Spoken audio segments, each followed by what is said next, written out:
Did you see we hit $34 trillion? I did. Yes, and we're number one. We're number one. Well, we got to. Let's see if we can break that faster. Oh yeah.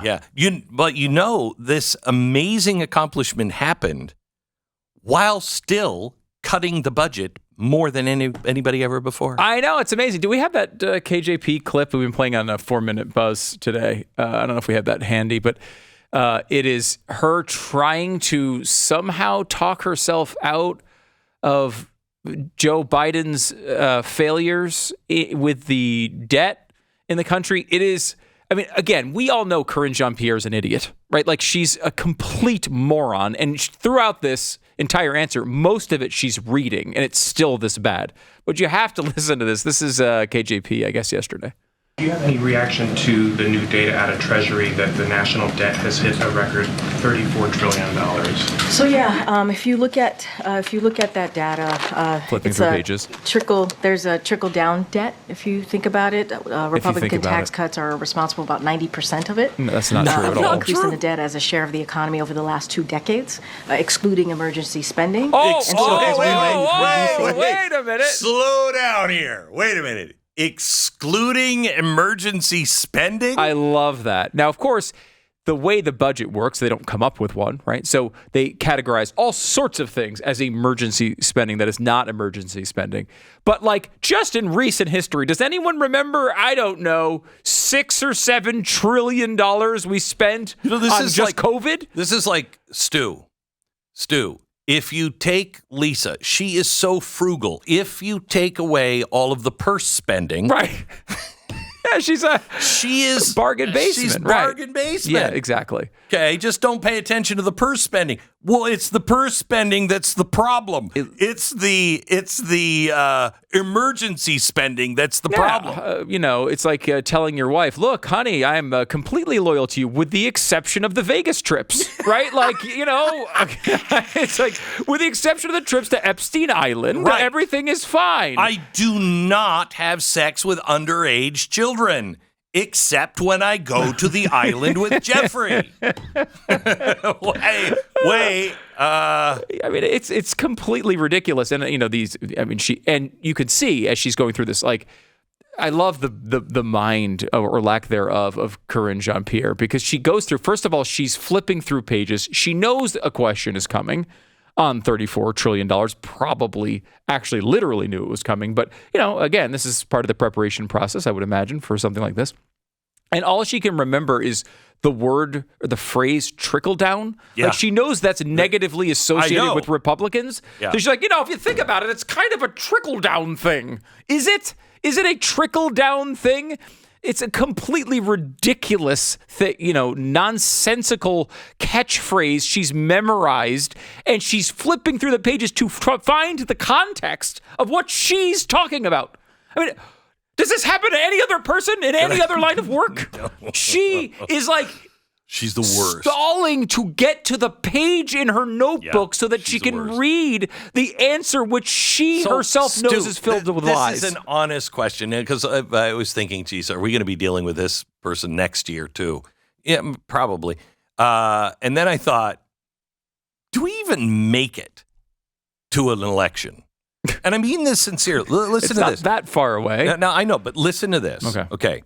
As the decisions disqualifying former President Donald Trump from the 2024 election work their way through the courts, a new filing in Pennsylvania seeks the same ballot cleansing. It's only the latest effort targeting congressional candidates as Democrats seek to bar opponents as insurrectionists. We become a nation of Madame Defarge's early knitting names, blah, blah, blah, blah, blah. Where was it? In North Carolina.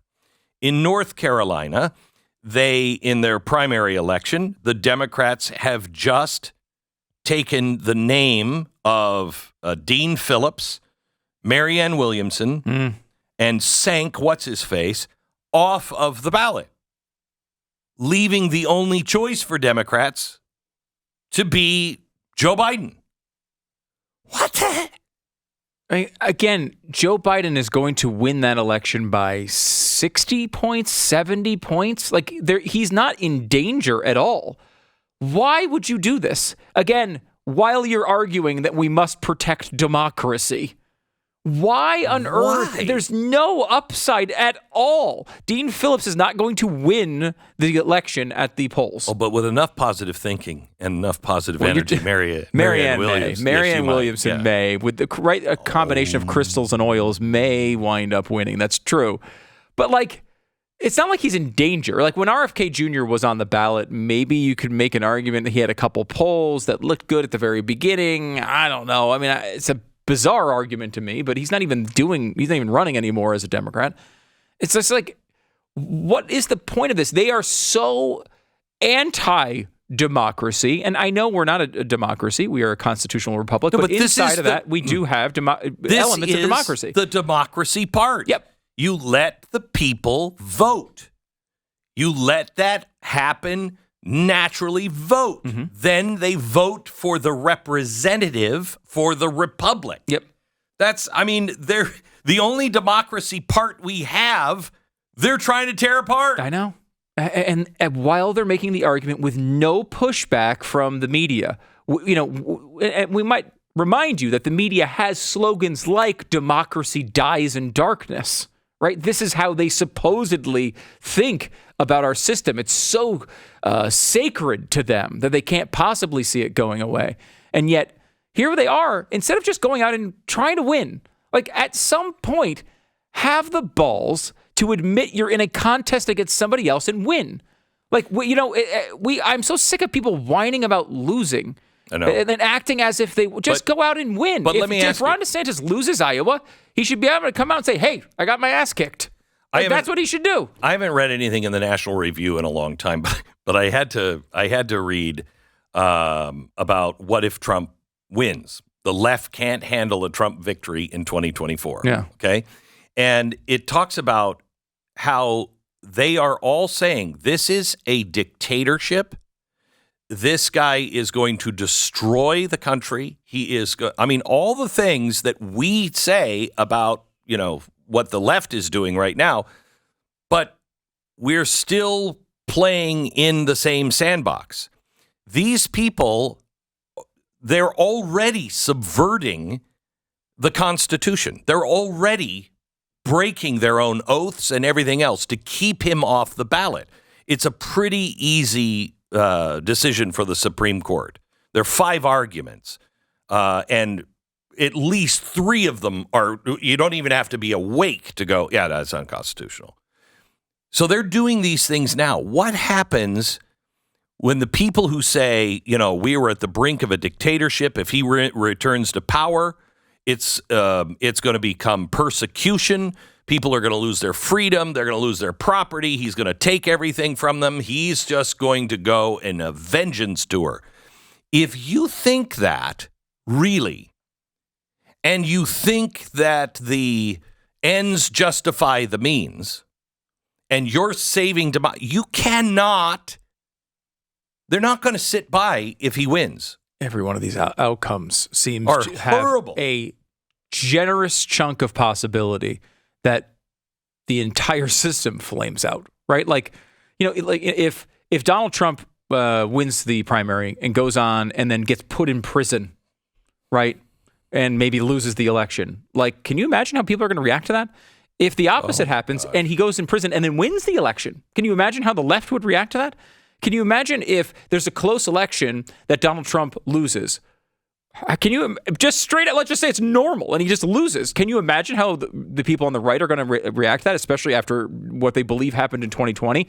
Now think of what happened with all of this, and you've got a potential dictator coming into power, as the left would say. Imagine if Donald Trump just wins a boring, close election. Can you imagine how they're going to react to that? The chaos and the street possibilities are down every single turn. Look, maybe the best argument to avoid it in theory would be someone who maybe it's Joe Biden isn't the candidate and Donald Trump isn't the candidate, and I don't know. Yeah. But I honestly don't even see there's passionate supporters on both sides of that wouldn't put up with it. I don't know what the heck would happen. And also the left would just make the next Republican into somebody that's worse than Donald Trump. Yeah, they would say Ron DeSantis is worse. Yeah. He's going to be, or Nikki Haley is worse. She's going to be a dictator. They'll say whatever they have to say. And look, they've been trying that stuff for a long time, but it does seem we're at the end of our rope a little bit more. So you said, well, it's pretty hard to say that. I said, we make it to the election or past the election? I mean, that's a real question. It's a real question, and I don't know. We've seen things break down in ways that we never thought that we would see in America, and we've seen it routinely, particularly over the past few years. And all of the unintended consequences that nobody, it just doesn't work out the way you always think it's going to.